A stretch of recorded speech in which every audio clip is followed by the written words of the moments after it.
What's up, party people? We're live. We're sitting in a chair today, which generally means we recorded something ahead of time, which is what we did. So today is all about what I think are 3 must-have modifiers for on-location photographers. Now, I'll say this. Do you need to own all 3 of the modifiers? No, I think 2 of them are... Having some combination of the 2 is really, really good, and we're going to dive into all that stuff. You're going to have to change that little ear thing. Oh, you can hear yourself. I can totally hear it. It's weirding me out. It's weirding me out. It's fine. Good help, right? You're in my space right here, okay? This is my domain. This is where I work. So we're going to roll a video here in a second. Just a little caveat. Things went a little haywire. It was hot outside the day that we shot this thing. I mean, we're in Georgia. It's hot every single day during the summer, but it was super hot. The audio got weird. The audio got weird. We're not going to fuss with that. Yeah, so to be clear. There's going to be some parts where I come in here and we're just going to chat. The whole third look went haywire. So we're just going to kind of go through the BTS, talk through why I chose the things that I chose. I know all the camera settings and all the light settings and stuff like that, so we'll go through all that good stuff. But for the most part, again, we're going to be focusing on 3 really important light shaping tools for on-location shooters. The first one being an umbrella. I think umbrellas are really, really great just because the speed in which you can set them up. The deeper umbrellas are even cooler because you have the ability to push the umbrella closer or pull it further away from your flash head, which in and of itself is going to give you different looks, which is really, really nice. Generally with a traditional umbrella, you kind of can just throw the light wide with a shallow, which we offer. We have shallow umbrellas as well. But with a shallow umbrella, you kind of, the light, no matter kind of how close or far you push it away from the light, it kind of always fills that umbrella up and it shoots it really, really wide. So the nice thing about the deeper stuff, again, is you have the ability to vary it, and then you can throw things on like diffusion panels if you want to. We have back panels for the shoot through umbrellas, which will kind of keep some of that spill coming out of the back, which is really, really nice. So I think umbrellas are really important. The next thing is a softbox. On location, I generally tend to go the softbox route, and we talk about it for a split second in the video where it's a little windy on the day that we're shooting. And the thing that I like about softboxes is it's going to give you a little bit more assurance that if it goes over, generally the ribs of the softbox can handle that kind of stuff, whereas that single shaft of the umbrella, if it goes over, if you're working solo and maybe didn't bring a sandbag, if it goes over, a lot of times you're going to lose that umbrella. It just is what it is. It's not the strongest point of the light shaping tool. It's happened to us. It's happened to me so many times. I've lost a ton of umbrellas. Yeah. That's why generally, if I kind of suss out the day and it feels a little more windy, I'll take a little bit more time and build the softbox. The nice thing about the newer softboxes that flip open, it really doesn't take that much time at all. But even back before these, if it was a day that was a little bit tougher, I would go softbox over that. And then the last thing, which I think is really, really cool, is the Magnum reflector. I know we talk about it, I don't know that we talk about it a lot, but this is one of my favorite light shaping tools, so much so that I labeled it. It's Fane. This is mine. It's such an awesome modifier, and the fact that it can do a couple of things. It gives you more light output, which is huge. It benefits you in more ways than just power. What it's going to do is it's going to give you the ability to back the light up if you need to, and we'll talk about that in this shoot as well. It's also going to give you the ability to turn your power down on your battery powered lights, which is going to conserve your battery life, which is going to give you more shots in a session, which is huge, especially for on location stuff. So the Magnum is a must. I think a softbox or good umbrella, absolute must. A runner up that I was going to talk about, but I didn't want, this was kind of B20, B30 centric, shoot through reflector. Or like a translucent reflector, I really, really love, just because you can pop that sucker up in front of the sun and just have an immediate softbox. But again, because we're sticking with talking about flashes in general for this one, we didn't talk about that. So I would love to hear what you guys put in your kit as well. Please. And so these are my 3 like must-haves, I think. If there's something else that you use, I'd love to see it. I'd love to know what you never leave home without. So, drop it in the comments. Let's talk about it. So I'm going to. It's like dueling mouses. We both have a mouse right now. It's so technologically advanced. Yeah, we're mouse up. So what we're gonna do now is I'm going to bring up this video real fast, and we're going to play it. So again, as a caveat, our last look. Yeah, the last look is just talk you through it. Yeah, the last look is not happy, so we're not gonna roll with that. But and then the second look kind of cuts in a little bit. I'll set it up before we kind of go into that video. But the first one is good to go, so we're gonna bring that up now. So we're just gonna make sure it fires up before I be quiet. Let's see. So, Puppy, I love the click octas for on location. Click octa is huge. Okay, here we go. It looks like this thing's. Oh. You pull in the hole. Again, we're running through three different looks with three different modifiers showing you how you can shoot some pieces. We're gonna roll with this. And how these modifiers can help you move and make the images that you're looking to create. The first light that we're going to be working with is the large umbrella in a white finish. I like the white finish just because it's a smoother, more even finish. It's a little bit easier to control. Something with a silver finish, you have to really make sure you're pointing it. And what we're trying to do with the umbrella is just to accentuate the sunlight. So we want that sunlight coming kind of from the back a little bit. You can see right now it's probably lighting me pretty good. I probably have a nice little shade shadow on my hat. Line across little the hat line across the eyes, but that's okay because it makes me be able to look at you. So, but we have the sun coming from this way, which is going to give us kind of this really beautiful rim light on Kate, which is what we're going for. And we want to use the umbrella to wrap that light a little bit more and kind of just fill her in while still letting the sun be the main light and kind of giving this nice, smooth, milky look that should be quite beautiful. We're using the B20 with this setup. We really don't need a ton of power when we're trying to take the ambient light and just accentuate it. Now we are going into high-speed sync for this shot, so I want to bring the ambient light down a little bit. But for the most part, we're going to be trying to just make that light, make it look a little natural, but also adding just a little bit of drama by pulling down the overall ambient light. It should be really, really cool.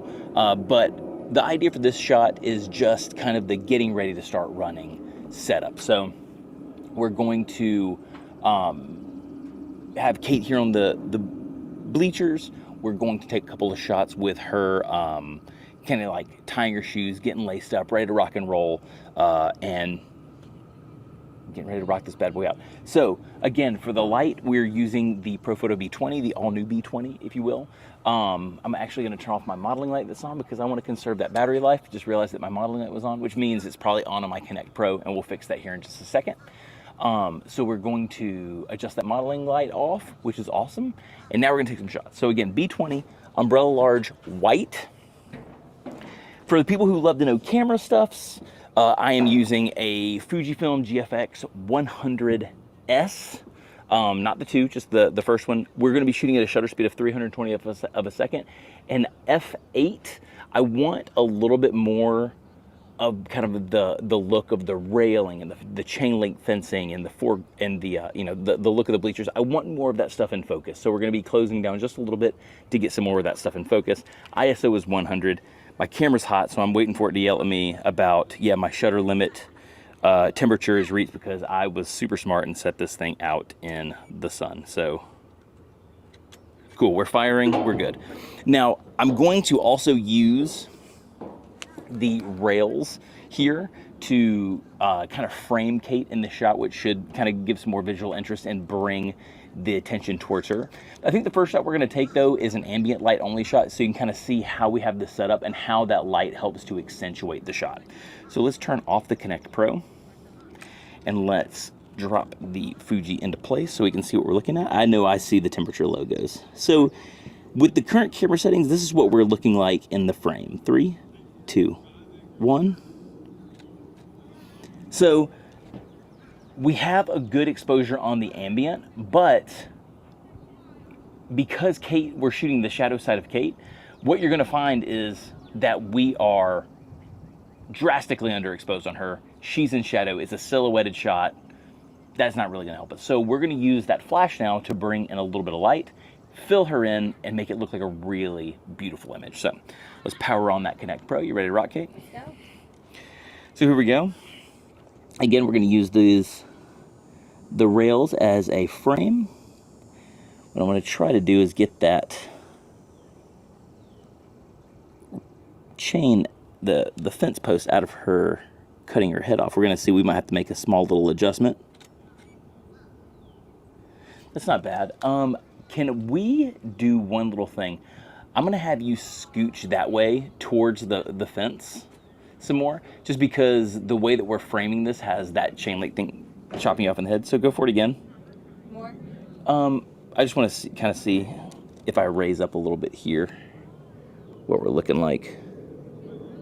3, 2, 1. Come a little bit closer. So some of the things you have to always think about is the composition. And right now, the way I want to shoot up on Kate a little bit more, but what's happening is we're getting some railing kind of going through her head. I don't know if it's that big of a deal, but we're It's better if it's a frame. yeah, it's better if it's not necessarily cutting through her head. So let's see what we can do here. All right, ready? 3, 2, 1. Also, because she's silhouetted, it's actually pretty hard for me to see without kind of chimping at the back of the screen at what we're looking at. The light is beautiful though. It's doing a really, really good job of filling her in. It's not too contrasty. My highlights aren't too blown out. Maybe the light right over her shoulder is, but really, really cool. So I like the way that your body position is right now. I'm gonna snap something like that. Yeah. Let's see, let's get a little bit lower into this thing. There just may not be any way of, there we go, 3, 2, 1. I love that. And so power settings wise, it's really not that bad. We're at a power level of 8 on the flash for this image, which honestly is not too bad. That's gonna give us, what is it? So with the B20, you're talking about, well, if my modeling light's off, we're gonna turn that off again. I forgot to do that. With the B20, you're talking about 400 full power shots at a power level of 10. So coming down to 9, that gets us to 800. So we're at 1600 full power shots at F8. I'm in high speed sync. We're crushing that ambient a little bit. So we're getting some cool stuff. So I'm really, really happy with the shot, and we're going to move on to the next look. So let's talk for a second. We can pull up some images. You go away there, bud. Thank you. We'll pull up some images and talk about it. So the first shot, like we were talking about, was kind of just getting ready, set up. So let's pull up the shot. Ambient? Yeah, ambient only. So this was a shot ambient only. I'm gonna come over here just so you can see my face, because it's a little weird. Okay, so the first shot here is ambient only. The whole idea is just to kind of get the background to look the way that we want to look. The beautiful thing about mirrorless cameras now is just the exposure preview and being able to see kind of what the image is going to look like before you even take the shot. So we're literally just using our shutter speed here and setting our ambient light to what we want the shot to look like. So Kate's silhouetted here. We talked about it in the video, but it's not so silhouetted that the contrast is going to go through the roof. We haven't lost any detail in her skin and on her face. So now whenever we bring up the camera, or not the camera, when we bring the flash into the shot, if you want to pull that one up. So if you bring that flash into the shot, it's just going to raise that light up, give us some more directionality from that light, and just give a dimension to the image that you just weren't getting with the natural light. One, because we're crushing that ambient so much, you weren't really seeing much of her anyway. We didn't lose her in the ambient light shot, but you couldn't, it wasn't really about, it was about her, but it was like a silhouetted shot. It wasn't really giving you the information that you needed in the image. Whereas when we were able to bring that light in just subtly, we're not overpowering it, it's not blasting all over her, but it's just this real subtle light to bring her up enhance her. And then again, we didn't lose anything in the shadows and the details, stuff like that. It's really nice. It's not overly contrasty. I love it. And then you can throw up a couple more. So, and then as we were kind of just playing around with position, and again, trying to get that that railing behind her from not chopping her, you know, across the head. And then kind of where we landed, let's go to that one right there. Kind of where we landed, where I'm super happy is something like this. The other ones are straight out of camera. This one, because I loved it so much, I started tweaking with the colors a little bit, so that's why the blues are a little bit bluer. But honestly, for the most part, other than, you know, goofing around with the colors and the shadows a hair, I haven't done anything to this image, which is really cool. It's a really fun shot. Again, kind of the idea of getting ready to go on the run. So the second shot is, we're going to roll the video here in a second. I'm just going to set it up because it kind of comes in a little abrupt again because we were having some heat issues with the cameras. So the second image is kind of, the idea behind it is to, you know, maybe you just ran a lap or two, you're a little bit tired, you wanted to hydrate a little bit. So what we wanted to do was kind of just set it up like she was gone for a run, she was kind of propped up against the fence, taking a little bit of a break, and having a drink of water. And we were going to talk about a couple of different ways to set the light for this one. This will be Softbox. That first one, again, was the umbrella, something big, soft, a white finish, which is really nice. And the upside too with the umbrella is an indirect, so you're not gonna have to worry about any hot spots. With the Softbox as being a little more direct, hot spots are things that could happen. Double diffusion helps, but yeah. So again, setting this up because we're getting ready to roll it again. It's just about hydration. Here or here. So what we'll do is we'll go right here. It's at 5:30. Yeah, it's fine. It should just pick right up kind of where we were. Yeah. So again, the idea here is that she's just kind of getting a little drink of water before we, you know, she continues her running. She was definitely running. You could tell she, honestly, it was hot enough outside. It was hot enough outside that it looked like I was running. So, and I wasn't, trust me. So let's roll this bad boy and we can talk about it again. It's going to come in. Hopefully I set it up for you. To be about Kate and her moment, you know, replenishing her hydration, if you will. So we're shooting f2 on this. We sped the shutter up some more, deeper into high-speed sync, again to control that ambience. But really, really nice stuff. So let's take a couple of shots. Again, we're going to take a shot with no flash on, just so you can kind of see what that looks like, and then we'll turn the flash on, and then you get a good look, a good gander at kind of what we're working with. Of course, I did manage to set my camera back down into the sunlight, so it's a little hot, but it's going to work. I do. I need to put a fan on it, or I just need to not be a nincompoop and put it in the shade. So we're going to turn this trigger off, and here we go with a shot with Kate. Yeah, just kind of give it a glance down like you're about to refresh yourself, if you will. 3, 2, 1. So we go. So that's the shot right there. No flash hitting the subject. Really, really nice even light. I'm sorry, not really nice even light. Really nice silhouetted shot, but beautiful backlight.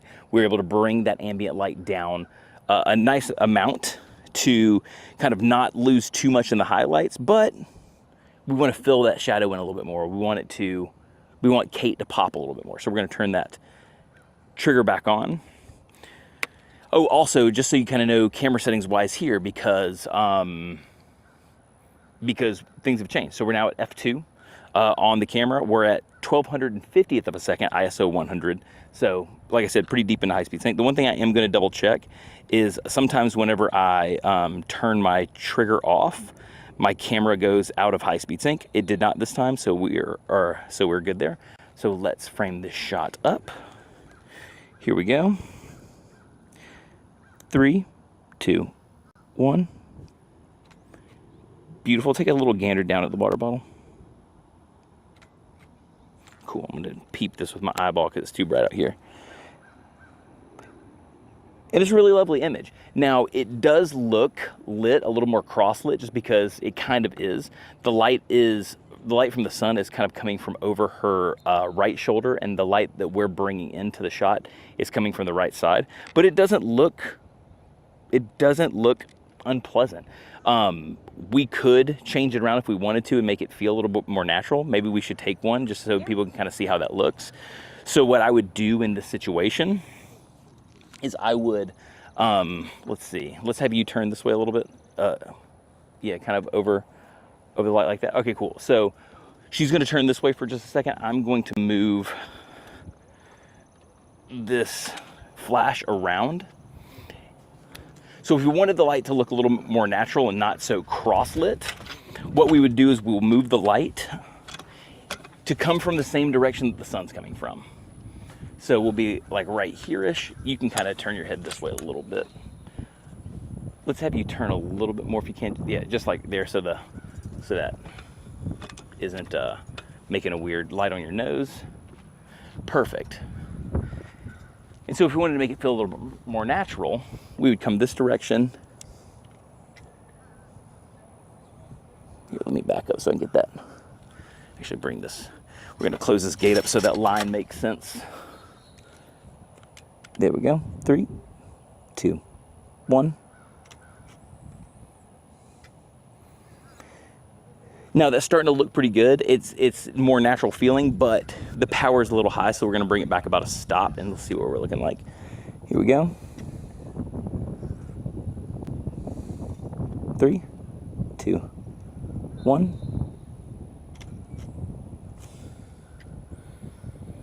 So there we go. You can see with that one, the light fills it in a little bit more naturally. So it feels like the light is wrapping around from the sun.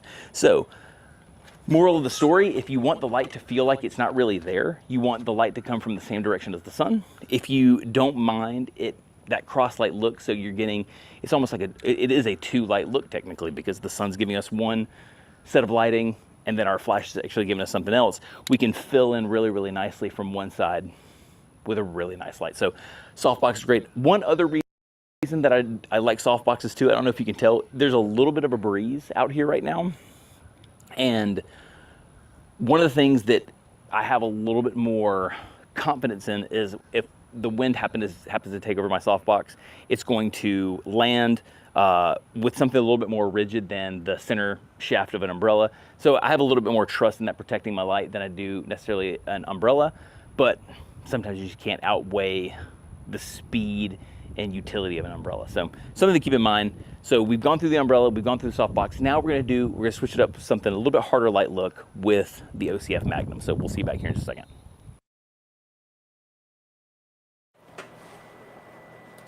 All right, cool. Oh, let's get rid of this bad boy because we don't need it anymore. Yeah, get out of here. Just us now here. Bye-bye. Hello. So with the softbox again, just using it in two, with the positioning, we moved it 2 different ways. So one of them is more of that cross light look, so you're getting 2 shots off there. One of the things I wanted to just talk about, starting from here, right? Yeah, so let's do that one. This one here? No, not that bad boy. That's the BTS. Sorry. Let's talk about it from the BTS perspective too. So I'm going to bring up the ambient only shot. And as we were going through, I was noticing something that she has her face is actually decently lit in the ambient only shot. And I was thinking about it, and if we look here at the BTS shot, this is going to tell us a lot. So that sun's coming over the shoulder, hitting that softbox, and it's acting like a gigantic reflector, and it's filling her back in. So if we come back here to the ambient shot, is it silhouetted? For the most part, yes, but on her front side, there is some detail, especially if you look straight down the center of her face, kind of her nose, under her eyes and stuff like that. There's a nice highlight there, which shows you that you can do some pretty stuff with a reflector. And you could play with the shutter speed a little bit more and bring some ambient up or down, whatever you want. But even just that softbox by accident makes a really nice image. So you're bringing some of that light around. You're not really losing any facial features, which is really, really cool. So that was something that I noticed while we were, while the video was actually playing, that I thought was really, really cool. So this is a shot, like I said, again, I wanted to use kind of the lines of the track, the lines of the fence to keep Kate, for the most part, centered. Again, it's supposed to just be a moment where she was taking a second, kind of getting some water, cooling off for a half second. It's hot out there. Just to kind of go along with the look. We wanted to bring some light into it though, some soft light into it to, again, accentuate her so she's not totally lost to the shadows. Again, the reflection of the softbox already gave us a little bit, which was nice, so bring up the next shot. I'm thinking it's this one? Yeah, oh yeah, I think there was one right before, but this is fine. This does the trick. So, and this was just to bring, you know, some light back towards her. Because we have the light across from it, it is a cross-lit shot. So you have the sun coming from one side, and you have the light coming from another side. So it does feel like a two-light setup because it is a two-light setup. But it still looks really, really lovely. Again, it stays soft. You generally want, so like you can see the light on her back, which is the sun, is a harder light. You can see more shadow, you see more detail. The lines are a little more rigid. So when you're bringing in a flash from the other side, you're gonna wanna use something soft. That's why a softbox here is a great option. One, because especially with our softboxes, you have a recessed front, which gives you some edge control, which is dynamite with a softbox. But you can also throw a grid or something like that on there and tighten it up if you need to. For this, I was able to just use the edge the way that I wanted to. I didn't need a grid because we're in such a larger space. I could throw the light a little bit wider, and it's not really going to do much when it comes to the sun. Now, if you wanted to mess around with this, but like we talked about in the video, you didn't want it to look so cross-lit. You wanted it to feel a little bit more natural. You could take that light around the fence like what we did and use that as more of a light that wraps. So it would be, yeah, so actually go to this first one here first. So you can use it as a light that wraps a little bit more. So with the first shot, we didn't really change the power too much, and it feels a lot like a light coming in from that same direction. But if we go to the next shot, Kate, if you pull that one up, if you notice, we dropped the exposure down just a little bit on the actual flash itself. So there we have a really nice, subtly lit shot. So that really feels like that light is wrapping around Kate and just filling in her face. So for a more natural looking shot with flash, just bring the light from the same direction as the sun. But I don't mind the cross light shot. It's what I was going for. It's with your back to the fence. The little thumbnails are really, really tiny on this thing when we're trying to pull them up. So we're guessing. So I don't mind the cross lit look. It looks really, really lovely. It fills her in nicely. Again, I love this. Softbox is dynamite, edge control, a little bit more sturdy, especially for a scenario like this where there's some wind. So now let's jump into this shot with Magnum. Go to the other BTS. There we go. So this is a little bit wider of a shot, so I'm not going to worry about kind of bringing myself into the image or into the video. But for the most part, what we want to do with a hard light shot, and I'll explain the bench and everything here in just a second, is I wanted to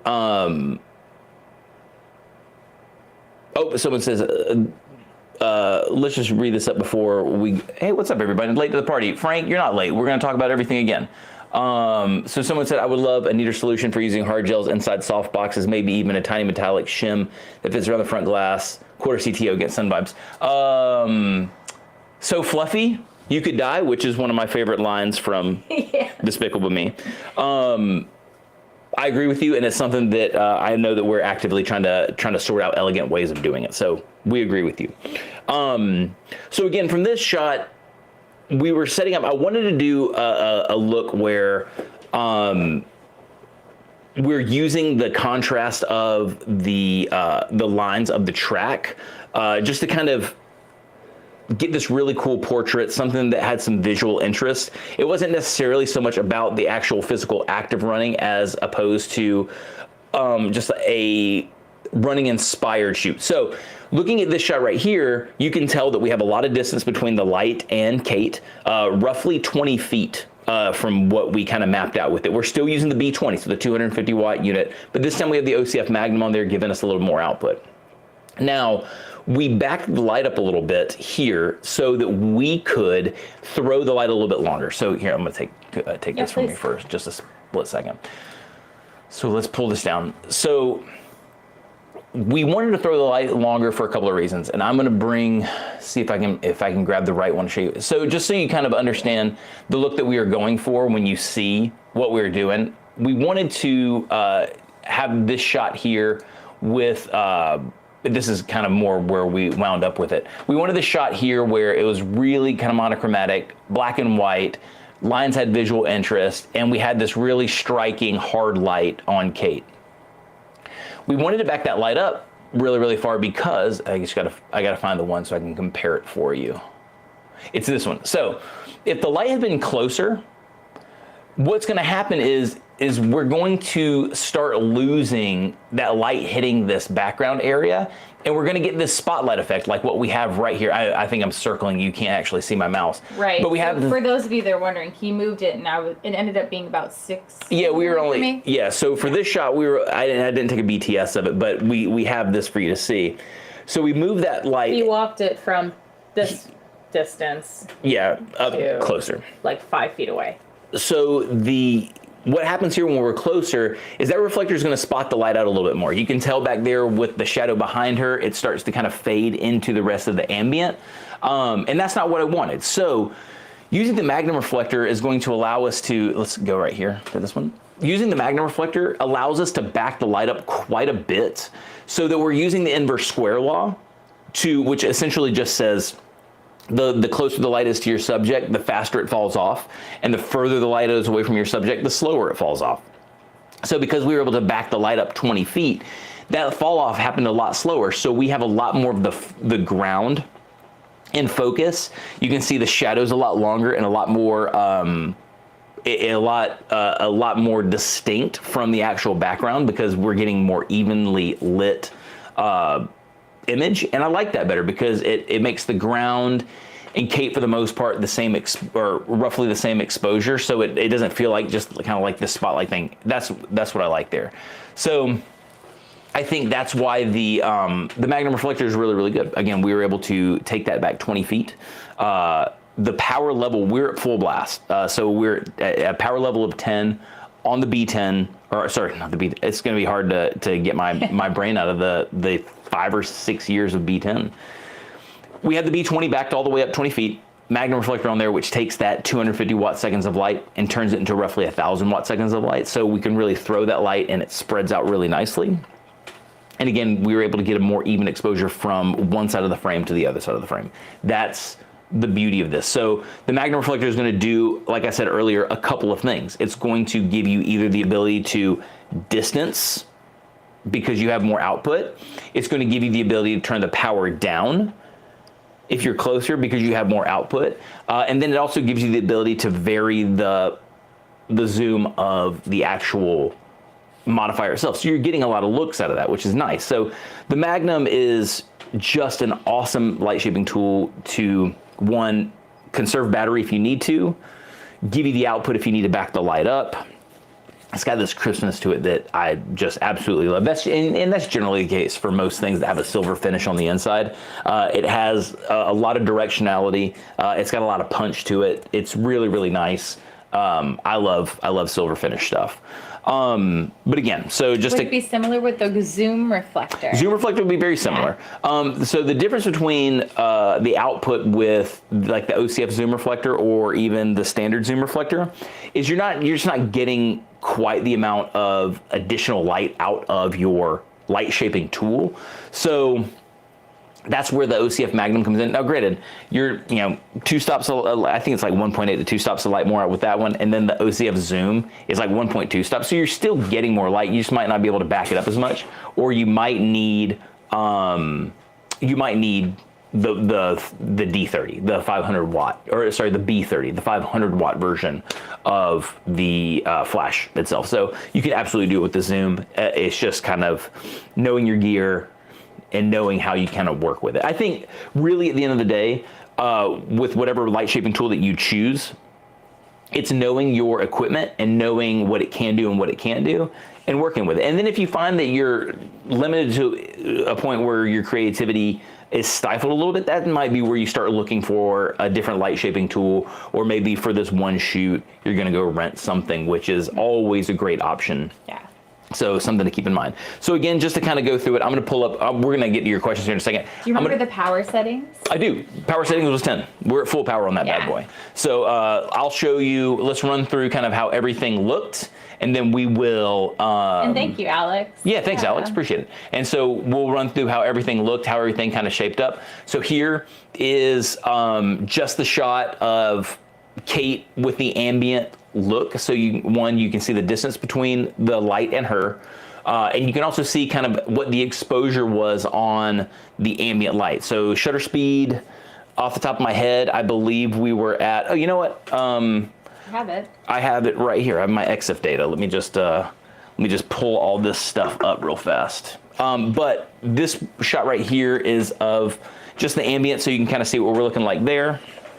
And then once we brought the light in, you can kind of see how the exposure, and this is important too, just because what we were talking about with the distance and the coverage across the ground, I wanted you to see this.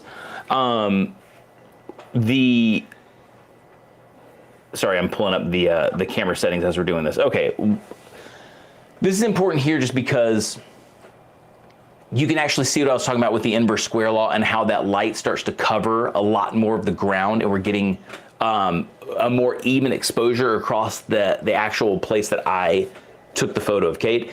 That little silver bench that's there, that's what I used to get up high. And then I know in the video initially when I had done it, I was praising whoever invented flip out screens, because it's nice. I can raise my hands up high and flip the screen down, and short kings can take high images too. So I'm not that short, but my friend John David would tell me that I'm not as tall as I think that I am.